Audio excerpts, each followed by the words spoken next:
Thank you so much for being here on Lifetime Podcast. Really appreciate it.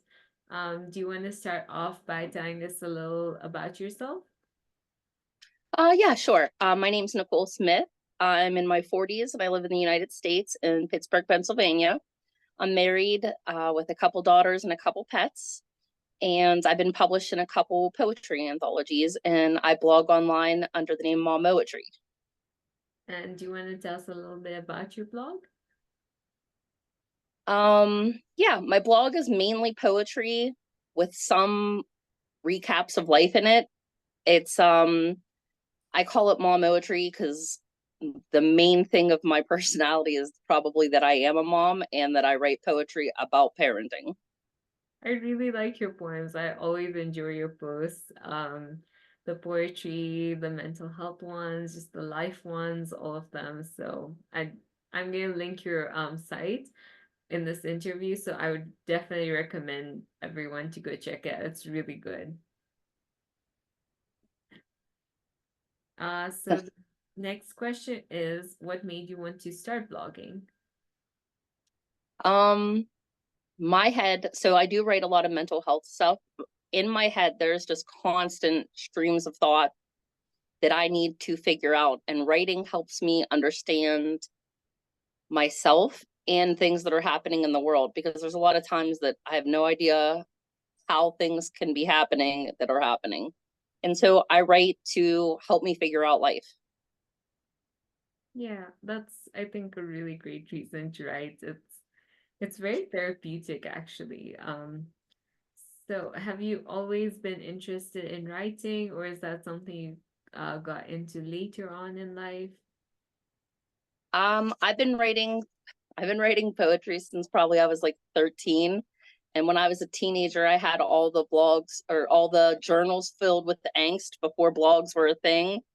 I can remember reading them when I was in my 20s and like throwing them all away, being like, nobody can ever see what 15-year-old Nicole was thinking about.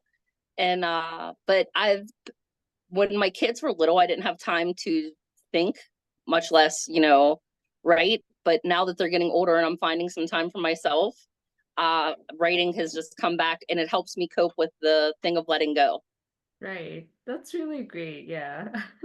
I can relate to the cringy teenage writing. You read back at it, you're like, what was I thinking?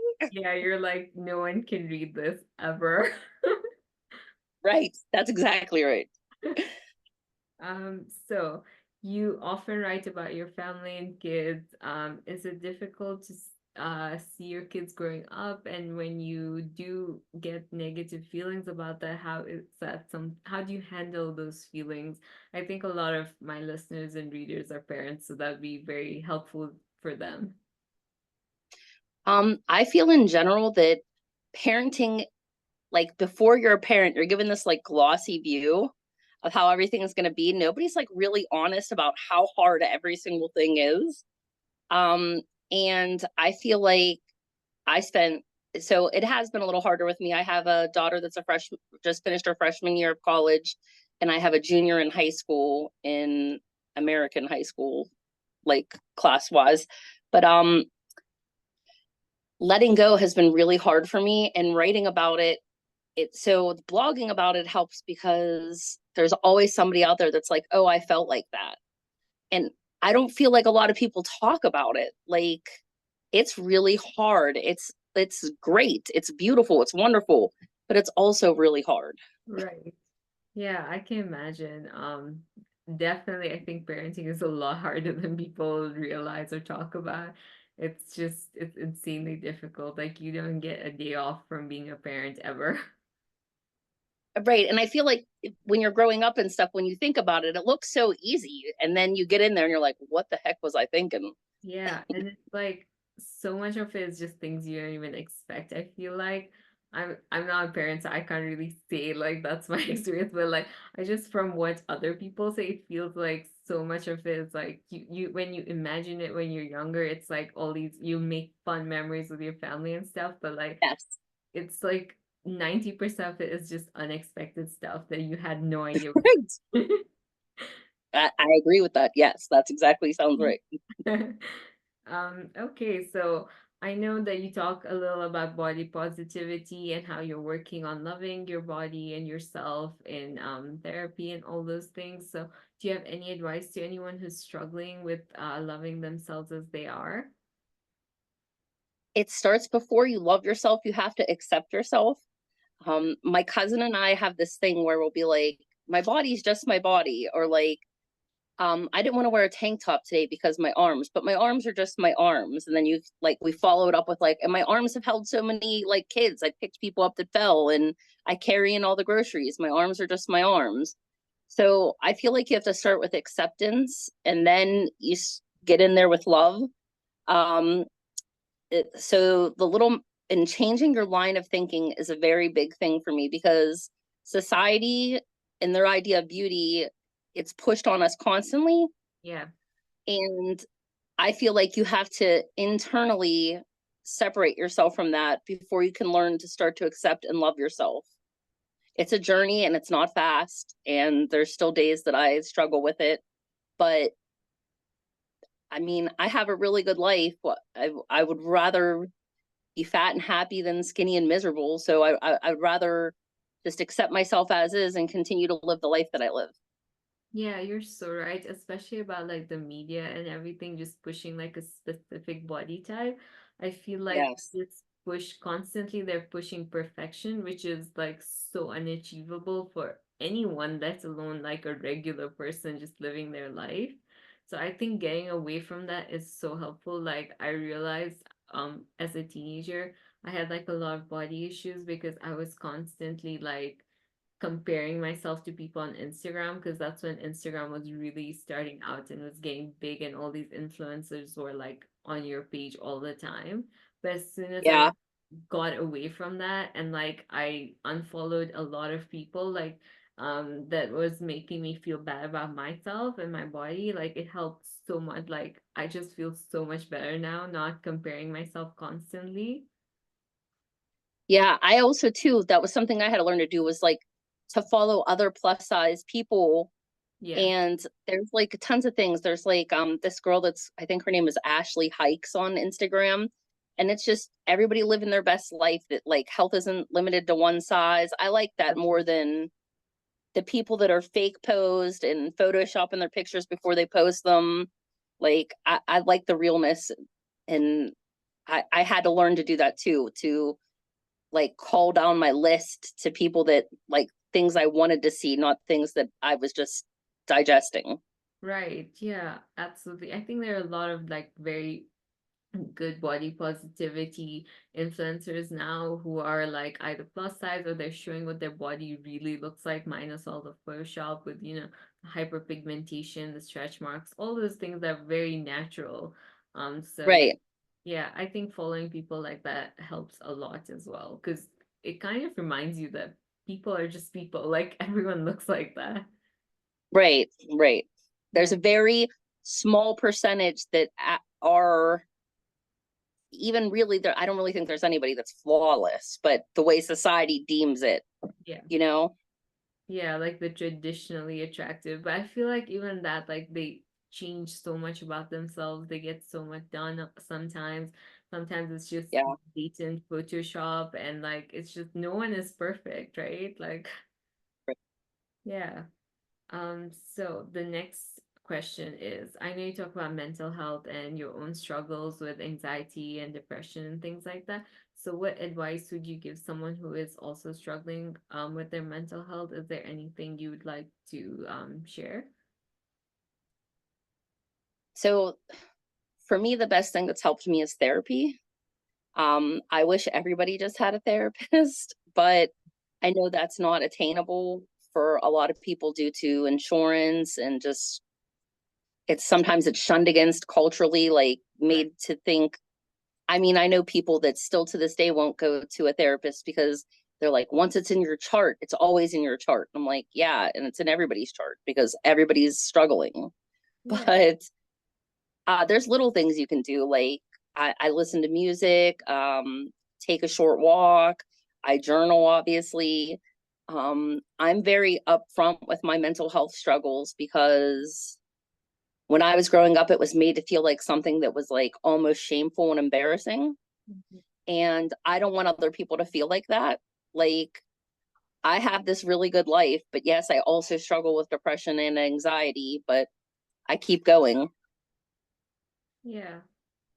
I think that's yeah, that's great. And I second the therapy. I found therapy so helpful as well. And I agree. I know it's not like not everyone is able to get themselves into therapy because of the expenses or they don't have the right insurance or just the stigma. Like there's still so much stigma around mental health.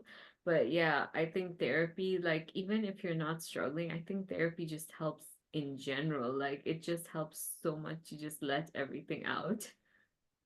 Yes. It's nice to have a neutral place too, because sometimes you're just looking at something through the lens of yourself, and to have an outside perspective that doesn't have any skin in the game is like it's nice. It helps me see things clearer, and it gives me better perspective, like, oh, that's just triggering me, or they didn't really mean anything by that. I like that aspect of it as well. Yeah, that's so true. I like there are times I think when we fixate on something and we just need someone to tell us like, no, it's okay. Like, or sometimes you do the right thing, but then you're second guessing yourself, and it helps Yes. have like the reassurance that no, you did the right thing. You're okay. Right, right. Yeah. Yeah. So we're gonna get into some fun questions, just to keep it Okay. a little fun, and not too heavy. So what is your go-to song to sing in the shower? My go-to song is Big Papa by Notorious B.I.G. I I know love that every song. single word to it, and I perform it quite well, I think. I mean, there's been no reviews in the shower from any like the shampoo bottles or anything, but I think I nail it pretty hard. That's a good one. Damn, I didn't expect that one, but yeah. Okay, what is the most terrible movie you legitimately enjoy? There's this movie. It's from 1990. It has Johnny Depp is in it, and it's called Cry Baby. And it is wrong on so many levels, and I love it. Me and my sister used to watch it all the time. We still quote it. We still quote it. Nobody gets it. It's there's just like a handful of us that watched it, but I mean, it's terrible. Like I don't even think I would let Pammy and my kids watch it, but I loved it so much. That's awesome. I think there's some movies that like they're just so bad, but they actually end up being good because they're so bad. It's exactly that. I think mine would be Twilight. I know everyone hates it, but I just love it so much. It literally makes me cringe, but I just love it so much. Yeah. I mean, hey, you can't fight it. You can't fight it. Okay, what was the last TV show you binge watched? I'm always in the process of watching The Office. Always, yeah. Always my go-to show. But my husband and I like I feel like it's a guilty pleasure, but we love Catfish on Oh, MTV. yeah. And we're always impressed that people in this day and age are still being catfished like Yeah. so spectacularly. But yeah, I love that show. It is like it's hard to find people to talk about it with because it's almost like I'm embarrassed to say that I'm in my 40s and I still love Catfish. I've never seen the show, but I've seen little clips of it, and sometimes I'm like really judging them very hard because the catfish is like really obvious. Like Right. it's so obvious you're being catfished, but like The people that are like sending money but have never even video chatted with somebody, you're being yeah, catfished. There yeah. should be like a 10 like list of 10 rules. And my husband is always like telling my girls, he's like, I don't know like very much about technology, but you guys will never be catfished because like I know all the signs. Yeah, exactly.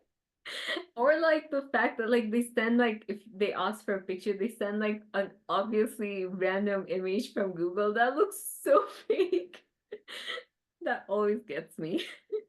And when they send the person that is like super like flawlessly beautiful, and you're And like, like wow. it's like a professionally taken picture, and they're like, "Oh, I just took this right now."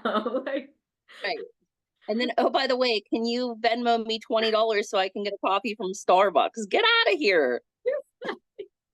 it's so that show like sounds so fun. Actually, like I can't even judge. Like it sounds amazing. Do you have a favorite episode of The Office? I love that show as well. I think I've seen like at least 5 times. Um, my favorite episode is no, your favorite episode. My husband's right over there. It's not Dinner Party. My husband's favorite episode is Dinner Party, but my favorite one is Fire Drill. Oh, that's such a good one. But I think I'm with you I like 100%. both I parts love of it. Dinner Party. That's my husband is one of those people that once we get to where Michael Scott leaves, he wants to restart it. He doesn't want to watch the end. I'm like, we got to watch the end. But yeah, his is Dinner Party. Mine is Fire Drill. I laugh so hard at just like the little stuff they do. Mhm. Like the more you watch it, the more you pick up on little stuff. Yeah. And it gets funnier, I feel like, each time. Absolutely. Like there jokes, like there's some jokes that just go over your head the first time you watch it, and then it's only later on you get it. And some of those jokes Yes. are so cleverly included. Oh my God.